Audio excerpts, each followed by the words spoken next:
মুর্শিদাবাদকে পশ্চিমবাংলা থেকে বিচ্ছিন্ন করে কেন্দ্রশাসিত অঞ্চলে অন্তর্ভুক্তি করতে হবে। কিন্তু প্রশ্নটা সেটা না, প্রশ্নটা হচ্ছে যে আপনি তো এলাকা আঁকড়ে পড়ে থাকেন, আপনি দীর্ঘদিন ধরে রাজনীতি করছেন, আপনি কি এটা অস্বীকার করতে পারবেন যে একজন দেখুন, কোটিতে একজন দুজন হতে পারে, ম্যাক্সিমাম কোনো লোক বাংলাদেশ থেকে আমাদের জেলায় মুর্শিদাবাদ, মালদা, নদিয়া, আমরা যতটা এরিয়া নিয়ে আমরা চলাফেরা করি, আমি সেইভাবে কোনো মানুষকে বিগত 20-30 বছরে আমরা যে সক্রিয় রাজনীতিতে আছি আমি সেইভাবে পাইনি, কোনো কারণেই সেইভাবে আসেনি। কিন্তু বলছে জনবিন্যাস নাকি বদলে যাচ্ছে। জনবিন্যাস বদলে যাচ্ছে সেটা অন্য কারণে।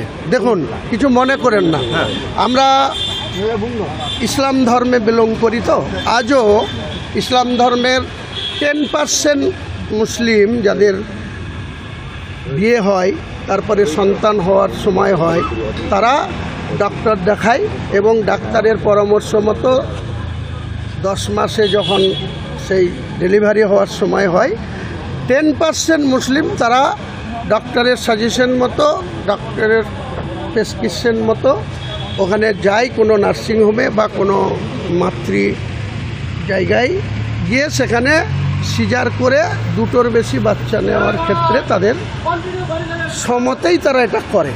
কিন্তু 90% মুসলিম এখনও তাদের বাড়িতে বাচ্চা প্রসব করে মা বোনরা, এবং কারো 4টে, কারো 5টা, কারো 6টা। আমরা যখন জন্মেছিলাম আমার বাবার আমরা 8 সন্তান, আমরা পরপর 5 ভাই ছিলাম, আমি ভাইদের মধ্যে সব থেকে ছোট। আমার বড় দাদার 77 বছর বয়স, এখনও জীবিত আছে। তো আমার বাবাদের, আমার মাদের আমরা 8টা সন্তান ছিলাম, আমরা 5 ভাই 3 বোন। আজকে আমার 2টো, এক ছেলে এক মেয়ে, আমার মেয়েরও 2টো, আমার মেয়ের বিয়ে দিয়েছি তারও 2টো, এক ছেলে এক মেয়ে। আমার ছেলেরও বিয়ে দিয়েছি, তারও সন্তান সমম্বা আছে, সেও হয়তো একটা হবে, আর একটা নিয়ে সেও কমপ্লিট করবে। কিন্তু 90% মুসলিম এখনও এই যে বিন্যাস হচ্ছে বলছেন, ওদের আশঙ্কা বিজেপি গোটা এখানে না। আমি তো 18 মাস বিজেপিতে ছিলাম। 2018 সালের 25শে জুন কেন্দ্রীয় বিজেপির অফিসে গিয়ে আমি বিজেপিতে জয়েন করেছিলাম। তারপরে 2019 সালে পার্লামেন্টে ক্যান্ডিডেটও ছিলাম। তারপরে 1 অক্টোবর অমিত শাহজি এই নেতাজি ইন্ডোর স্টেডিয়ামে এসেছিলেন, তিনার কাছে 2টো প্রশ্ন করেছিলাম, উত্তর পাইনি। তারপরে আমি স্বেচ্ছায় আবার বিজেপি ছেড়ে আবার দিদির কাছে অ্যাপ্লিকেশন করে তৃণমূলে জয়েন করেছি। বলছে অধীর চৌধুরীকে যেভাবে অপমান করা হলো, কি বলবেন? দেখুন, অধীরদার দীর্ঘ অভিজ্ঞতা এবং সংগঠক হিসাবে আমি বলবো অনেক সিনিয়র পলিটিশিয়ান এবং অনেক অভিজ্ঞ, এবং মুর্শিদাবাদের রাজনীতিতে অধীরদার মতো লোক অনেক ইম্পর্টেন্ট লিডার। কিন্তু নিজেই নিজের পায়ে কুড়ুল মারা বলে একটা কথা আছে বাংলায়। তো অধীরদা তার নিজের ক্যারিয়ারটাকে উইক করেছে, দুর্বল করেছে, নিজের পায়ে নিজের কুড়ুল মেরেছে তার মিসেসের কথাই চলতে গিয়ে। এই যে কলকাতায় একটা অফিস আছে যেটা বিধান ভবন, সেই বিধান ভবনের তিনি 10 বছরেরও বেশি সময় চার্জে ছিল। ভারতবর্ষের কংগ্রেস, সোনিয়া গান্ধী, রাহুল গান্ধীরা তাকে 10 বছরেরও বেশি সময় ধরে প্রদেশ সভাপতি রেখেছিল। তিনি যদি ওটাকে তার কিচেন রুমের সদস্যর কথাই চালাতে যায়, তার যা পরিণতি হওয়ার আজকে সেটাই হয়েছে।